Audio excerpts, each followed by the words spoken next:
and welcome. This is Mr. Andrews here as we are looking to read together our one book for our one school this year. This year we're going to be looking at the adventures of Zoey and Sassafras, Dragons and Marshmallows.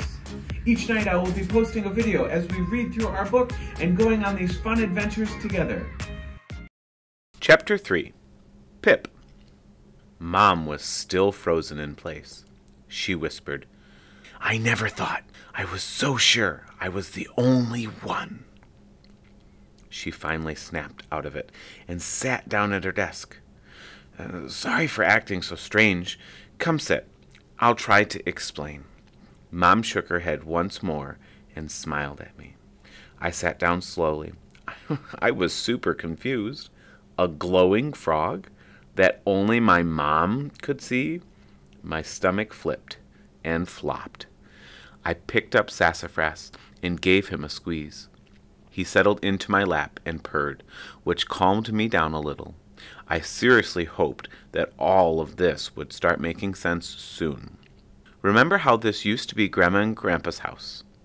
I nodded slowly and kept petting Sassafras as my heart thumped loudly. "When I was your age, I also spent hours wandering in the forest. One day, I was tossing rocks into the stream when I saw something shimmer in the sunlight." "The purple frog," I guessed. Mom nodded.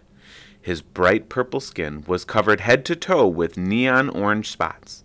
I'd never seen anything like it. I'd discovered a new species. I nodded again. I love frogs, and I'd never seen a frog that looked like that. The poor thing was crumpled on the ground, barely breathing. I knew it must be very sick or hurt. I had to help it. I carefully scooped it up and held it close. I found an old empty fish tank in our barn, and I got to work figuring out what was wrong. Books helped me a little, but I needed to run some simple experiments too. I used what I learned from the experiments to help the frog recover. Once he was better, I knew I had to return him to the forest. I reached into his tank and he hopped right onto my hand. As I lifted him out, something incredible happened. It was the craziest thing I'd ever seen. I could tell my mom was about to say something big. My mom is a scientist, so she sees crazy things all the time. If this was the craziest thing she'd ever seen, then it must be incredible. I leaned in, scooted so far forward that Sassafras slid to the ground.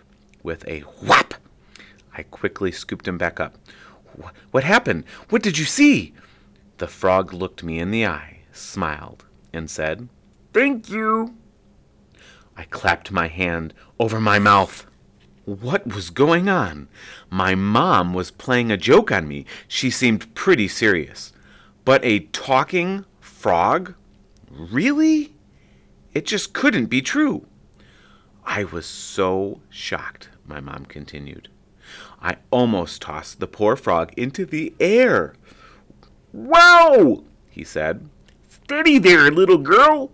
Don't be afraid. My name is Pip, and I'm so grateful for all your help." Here I had to interrupt. But Mom, this is crazy. Frogs can't talk."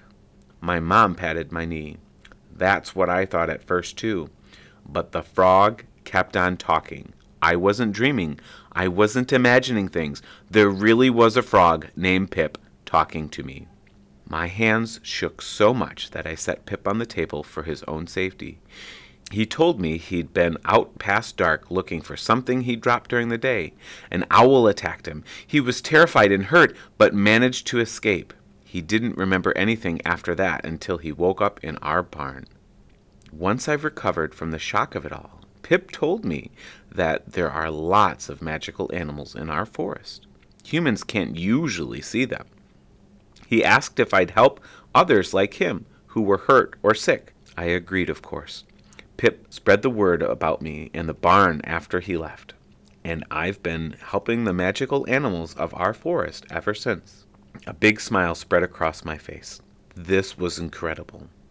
The only thing I might love more than science is magic, And my mom was telling me there was magic right here in our own backyard. Thank you for going on this adventure with me as we work through our book, Zoey and Sassafras, Dragons and Marshmallows.